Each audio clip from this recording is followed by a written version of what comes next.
Hi, my name is Jim and this is Gardening Through the Seasons, Inside and Outdoors.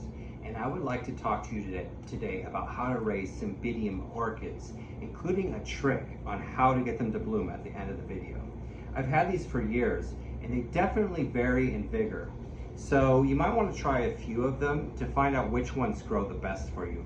For example, this orangey one, it's gone to town. I made so many little plants with this, given some away. It is so vigorous.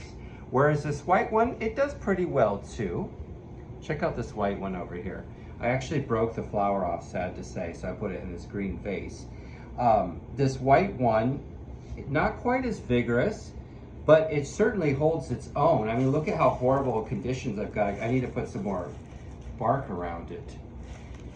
And notice, like this orange one here, it has upright flowers naturally, but some of them have really droopy flowers. And so you want to stake those flowers as they develop right away so that they can grow upright, and then you can use them in bouquets if you like to use them that way. All right, so let's talk about how to grow these. They need to grow in fine bark.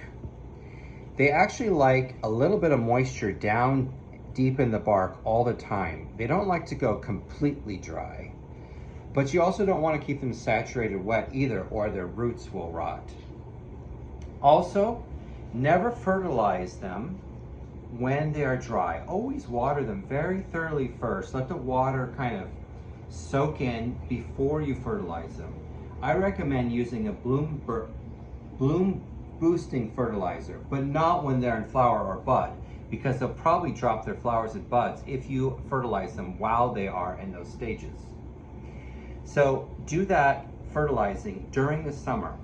Grow them in a partly shady spot where they get really bright light, maybe a little dappled sun, some sun, but not full hot noonday, early afternoon sun, or the leaves will burn. And I do have to warn you that if you've been growing these in your house and they've been shaded, it's really tricky transferring them outside because the leaves can burn. But I do that to these each year. I grow them outside under those conditions. I water them and then I fertilize them after I water them with a bloom boosting fertilizer. Then here is the trick to getting them to bloom. Are you ready? They need to stay outside in the fall during the cold weather, but don't let them get a frost on them. Don't let them get that cold. They need a nice long period of cool weather. When you're not getting them a high nitrogen fertilizer, please don't do that.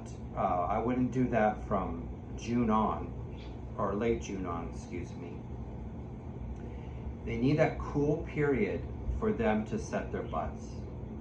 Then bring them back inside before they freeze, and after a few months, they'll set blooms. Do give them really bright light inside as well.